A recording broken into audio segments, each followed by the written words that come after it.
चलिए अब आपको दिखाते हैं दिल्ली के अमन विहार का सूरत हाल। इंडिया डेली लाइव की टीम आज दिल्ली के अमन विहार इलाके में पहुंची और साथ ही जनता की समस्याओं पर बातचीत भी की और अमन विहार इलाके की हकीकत को भी दिखाई। ये रिपोर्ट आप भी देखिए। दिल्ली डेली की टीम आज अमन विहार के हरी एन्क्लेव में पहुंची है। ये हरी एन्क्लेव जो है वो रहने के लिए तो लोगों के लिए है, लेकिन यहाँ पर लोगों की संख्या कम और कूड़े के अंबार बहुत ज़्यादा हैं। आप देखिए कि किस तरीके से हरी एन्क्लेव में कूड़ा जो है वो भरा पड़ा हुआ है, सफाई करने कोई नहीं आता है। लगातार कूड़े का जो ढेर है वो एक पहाड़ में तब्दील होता जा रहा है।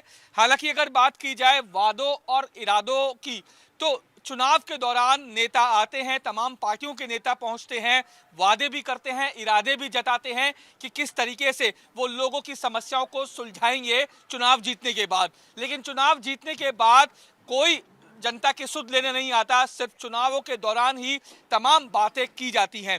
हालांकि ये हाल हरी एन्क्लेव की सिर्फ इसी जगह का नहीं है, बल्कि तमाम इलाकों में आप देखिए, नालियां देखिए, आप नालियां ओवरफ्लो हो रखी हैं, सीवर के ढक्कन टूटे हुए हैं, मक्खियां भिनभिना रही हैं। और ऐसा हाल ना सिर्फ इस एरिया का है बल्कि पूरे हरी एन्क्लेव का यही हाल है। अमन विहार में जहां भी आप जाएंगे वहां आपको कूड़े के अंबार, टूटी हुई सड़कें, नालियां ओवरफ्लो दिखाई देंगी। हालांकि अगर लोगों की बात की जाए, तो अगर लोगों से हम सीधे जो है बात करने की कोशिश करते हैं और ये जानने की कोशिश करते हैं कि वादे इरादों में कितने दावों में सच्चाई होती है। आप ये बताइए, आप यहीं हरी एन्क्लेव में? हरी एन्क्लेव में चौधरी मुंशिद समाज से। मुंशिद जी, ये बताइए कि ये जो कूड़े का अंबार है कब से लगा हुआ है? आग भी लगी हुई है इसमें? तो कई साल हो गए ऐसे ही है, चल रहा है। इलेक्शन में वादे करते हैं कूड़े के, नालियों के। अब ये देख लो आपके सामने है। तो ये यहीं का हाल है या पूरे इलाके में? पूरे इलाके में ऐसी है, नाली भरी पड़ी है, गंद है बहुत, बच्चे बीमार हो रहे हैं यहाँ पे। निगम पार्षद कौन है यहाँ पे? ये रमेश प्रधान जी निगम पार्षद हैं। ये आके देखते हैं, आम आदमी पार्टी के? आम आदमी पार्टी के हैं तो जी। जब वोट लेने आए थे तब ये कहा था ये साफ कर दूंगा? ये सब कह चुके हैं सफा कर देंगे, नालियाँ भरी पड़ी हैं। आगे जाके देखो एक खत्ता और लगा हुआ है, आपको आगे चलिएगा और दिखाएंगे, एक चट्टा और लगा हुआ है। कोई सुनवाई नहीं, कोई कुछ नहीं, बच्चे बीमार पड़ रहे हैं। ये स्कूल जाने का रास्ता है आगे किराड़ी विधानसभा में, आप देखें ना आप कितना बुरा हाल है यहाँ पर। कोई सुनवाई नहीं होती यहाँ पर। विधायक कौन है यहाँ पे? यहाँ ऋतुराज विधायक है। कौन सी पार्टी से? आम आदमी पार्टी। आम आदमी पार्टी से।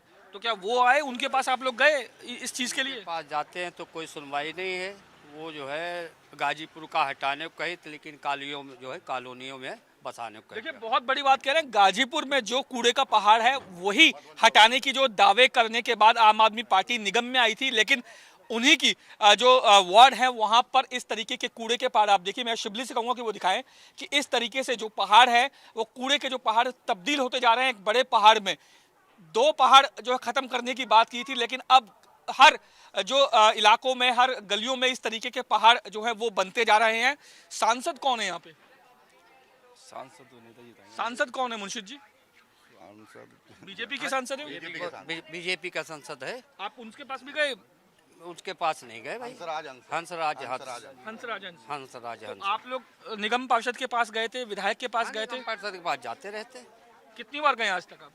निगम पार्षद तो यहीं छोर पे रहता है, उसके पास जाते रहते सुबह शाम, जो है जब भी मतलब मौका- महीने में आप 10-15 बार चले जाते हैं? हाँ, तो हर बार आप ये बातें करते हैं, लेकिन क्या होता है? वहाँ उठ जाएगा, साफ हो जाएगा, साफ सफाई हो जाएगी। नालियाँ का जो है ये हाल है। आप पूरे इलाके जाते हैं तो पब्लिक को भगा देता, वो मिलता ही नहीं पब्लिक से। अच्छा, सांसद मिलते ही नहीं है? एमएलए मिलते ही नहीं? मिलते ही नहीं। लेकिन वोट तो आप लोगों ने दिया था। हाँ, वोट दिया था, क्या करें, क्या मजबूरी। सोच के वोट दिया था? ये गली की साफ सफाई होगी, हमें तो यही चाहिए था। मधुबन चौक पर कूड़े का ढेर और वहाँ के वादे करे थे इसने, गाजीपुर के, वो सब। लेकिन अब तो गलियों में, अब घरों में डाल दिया, गलियों में डाल दिया। दिल्ली डेली की जो टीम है वो कल एक और इलाके में जाएगी और एक और इलाके की हकीकत और रियलिटी से आपको रूबरू करवाएगी, ताकि आपको ये पता चल सके कि दिल्ली के लोग आखिर परेशान